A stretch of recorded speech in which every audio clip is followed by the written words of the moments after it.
বাংলাদেশের উত্তরাঞ্চলের দিনাজপুর জেলার ফুলবাড়ীতে লুকিয়ে আছে দক্ষিণ এশিয়ার সবচেয়ে বড় কয়লা ভাণ্ডার। এই কয়লা খনিতে প্রায় ৮৩ বিলিয়ন ডলারের কয়লা মজুদ রয়েছে, যেটির বাজার মূল্য বাংলাদেশ কেন্দ্রীয় ব্যাংকের রিজার্ভের প্রায় ৪ গুণ।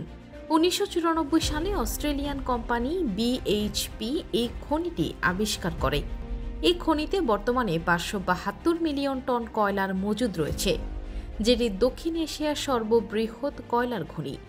ফুলবাড়িয়া কয়লা খনিটি আবিষ্কারের প্রায় ৩ দশক পেরিয়ে গেলেও কিন্তু ভারতের আপত্তির কারণে সেখান থেকে এখনও এক টুকরা কয়লাও উত্তোলন করতে পারেনি বাংলাদেশ। ভারতের দাবি, ফুলবাড়িতে উন্মুক্ত পদ্ধতিতে কয়লা উত্তোলন শুরু হলে ভারতের শিলিগুড়ি, মালদা, উত্তর দিনাজপুর সহ ভারতের বিস্তীর্ণ এলাকার পানি সংকট দেখা দেবে। কিন্তু বাস্তবে ভারতের এই অভিযোগ সম্পূর্ণ ভিত্তিহীন। দেশের জ্বালানি সংকট যখন ক্রমশ ঘনীভূত হচ্ছে, বিশেষ করে কয়লার অভাবে বন্ধ হয়ে যাচ্ছে একের পর এক বিদ্যুৎ কেন্দ্র, অথচ দেশের মাটিতে বিশাল কয়লা থাকা সত্ত্বেও বাংলাদেশকে প্রতি বছর বিপুল ডলার ব্যয়ে বিদেশ থেকে কয়লা আমদানি করতে হচ্ছে। বর্তমানে বাংলাদেশে ৯টি কয়লা ভিত্তিক বিদ্যুৎ কেন্দ্র আছে, যার উৎপাদন সক্ষমতা ৯,৮২০ মেগাওয়াট। এই কয়লা ভিত্তিক বিদ্যুৎ কেন্দ্রগুলো পরিচালনার জন্য প্রতি বছর বাংলাদেশকে প্রায় ১০ থেকে ১৫ মিলিয়ন টন কয়লা আমদানি করতে হয়। এই কয়লা আমদানি করতে গিয়ে বিপুল পরিমাণ বৈদেশিক মুদ্রা খরচ করতে হয় বাংলাদেশকে। একটি সমীক্ষায় দেখা গেছে আগামী ২ বছরে বাংলাদেশকে ৫ বিলিয়ন ডলার সমমূল্যের কয়লা আমদানি করতে হবে। আর এই বিপুল পরিমাণ কয়লা আমদানি করতে গিয়ে বাংলাদেশের কেন্দ্রীয় ব্যাংকের রিজার্ভের ওপর ব্যাপক চাপ পড়ে। ডলার সংকটের কারণে প্রায় সময় বাংলাদেশের বিদ্যুৎ কেন্দ্রগুলোতে কয়লা আমদানি বন্ধ থাকে, যার ফলে অনেক সময় কয়লার অভাবে বিদ্যুৎ কেন্দ্রগুলো বন্ধ হয়ে যায়। ২০০৬ সালের ২৬ আগস্ট তৎকালীন বিএনপি সরকারের জ্বালানি উপদেষ্টা মাহমুদুর রহমান ভারতের রক্তচক্ষুকে উপেক্ষা করে এই খনি থেকে কয়লা উত্তোলনের সিদ্ধান্ত গ্রহণ করেন। কিন্তু ভারত সমর্থিত বাম দলগুলোর নেতৃত্বে এই আন্দোলনে দেশ জুড়ে আন্দোলন ছড়িয়ে পড়ে। আন্দোলনের মুখে বিএনপি সরকার এশিয়া এনার্জির সঙ্গে কয়লা উত্তোলনের চুক্তি বাতিল করতে বাধ্য হয়। তবে সম্প্রতি বাংলাদেশ সরকার আবারও চীনের GCM রিসোর্সেসের সঙ্গে কয়লা উত্তোলনের চুক্তি সই করেছে। এই চুক্তি অনুযায়ী ফুলবাড়ী কয়লা খনি থেকে উন্মুক্ত পদ্ধতিতে কয়লা উত্তোলন করা হবে, যেখানে প্রায় ৬,৫০০ মেগাওয়াট ক্ষমতার বিদ্যুৎ কেন্দ্র স্থাপন করা হবে, যা দিয়ে পুরো উত্তরবঙ্গের বিদ্যুতের চাহিদা মেটানো সম্ভব হবে। এই প্রকল্পের জন্য চীনা কোম্পানিটি বাংলাদেশে ১ বিলিয়ন মার্কিন ডলার বিনিয়োগ করবে। ফুলবাড়ীর কয়লা খনির কয়লার মান অত্যন্ত উন্নত। এই কয়লার প্রজ্বলন ক্ষমতা এতই শক্তিশালী যে ১ টন দেশি কয়লা পুড়িয়ে যে পরিমাণ শক্তি উৎপাদন করা যায়, সেটি বিদেশ থেকে আমদানি করা প্রায় ২ টন কয়লার সমান। এবং এই কয়লাতে সালফারের উপস্থিতি মাত্র ০.৫%, যা বিদ্যুৎ উৎপাদনের জন্য অত্যন্ত পরিবেশ বান্ধব। বাংলাদেশের মোট বিদ্যুৎ উৎপাদনের মাত্র ২১.৪% আসে কয়লা থেকে। বাংলাদেশের মাটির নিচে বিপুল কয়লা থাকা সত্ত্বেও দেশি কয়লা ব্যবহার করে বিদ্যুৎ উৎপাদনের হার অন্যান্য দেশের তুলনায় এখনও নগণ্য। তুলনামূলকভাবে দক্ষিণ আফ্রিকায় ৯৪%, চীনে ৮১%, অস্ট্রেলিয়ায় ৭৬%, ভারতে ৬৮% এবং আমেরিকায় ৪৯% বিদ্যুৎ শুধুমাত্র কয়লা থেকে উৎপাদিত হয়। বর্তমানে দেশে যে পরিমাণ গ্যাস মজুদ আছে তা দিয়ে ২০৩০ সালের পর আর গ্যাসের চাহিদা মেটানো সম্ভব হবে না। বিপরীতে দেশের ভেতরে কয়লার মজুদ এতটাই বিশাল যে তা দিয়ে দৈনিক ৩০,০০০ মেগাওয়াট বিদ্যুৎ উৎপাদন করা যাবে এবং আগামী ৫০ বছর পর্যন্ত অনায়াসেই এই কয়লার মজুদ দিয়ে বিদ্যুৎ উৎপাদন চালিয়ে যাওয়া সম্ভব হবে। কিন্তু বাংলাদেশ সরকারের কোনো কয়লা নীতি না থাকায় দেশের মাটি থেকে কয়লা উঠানো সম্ভব হচ্ছে না। কয়লা বিশ্বের সবচেয়ে সস্তা জ্বালানি।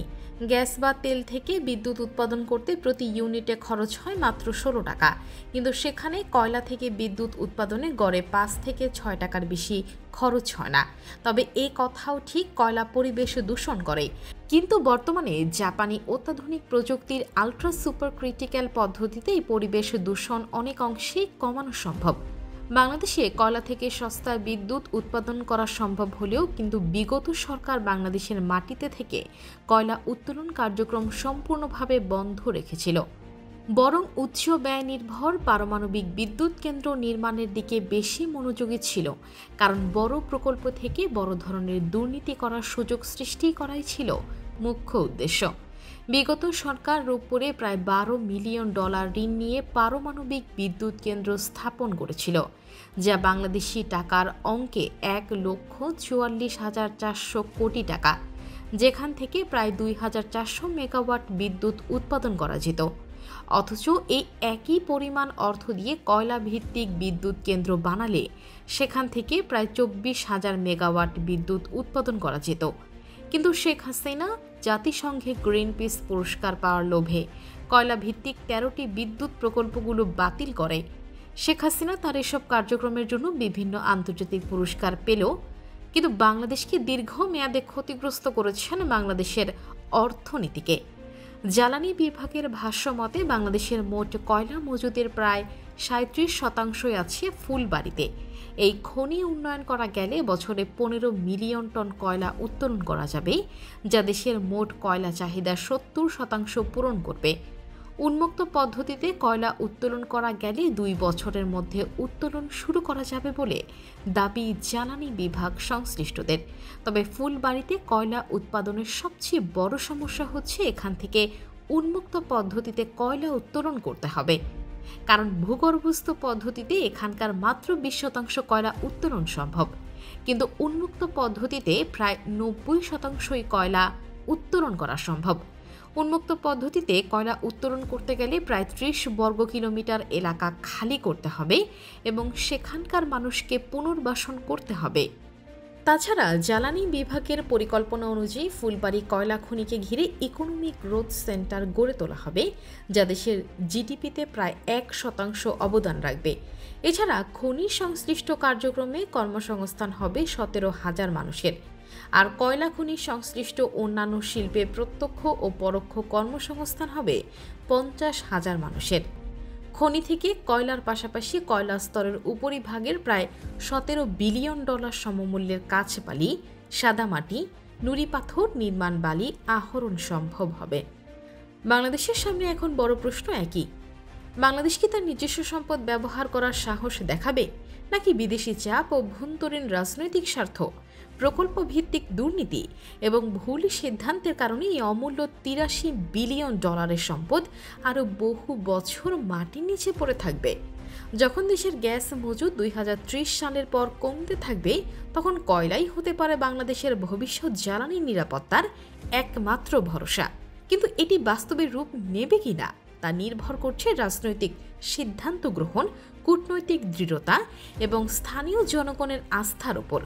ফুলবাড়ির মাটির নিচে শুধু কয়লা নয়, লুকিয়ে আছে বাংলাদেশের অর্থনীতি, উন্নয়ন ও জ্বালানি নিরাপত্তার ভাগ্য। এই খনির ভবিষ্যৎ নির্ধারণ করবে বাংলাদেশ অন্ধকারে থাকবে নাকি আলোর পথে এগিয়ে যাবে। তো বন্ধুরা, আজ এই পর্যন্তই। দেখা হবে পরবর্তী কোনো ভিডিওতে। সে পর্যন্ত ভালো থাকুন, সুস্থ থাকুন। আল্লাহ হাফেজ।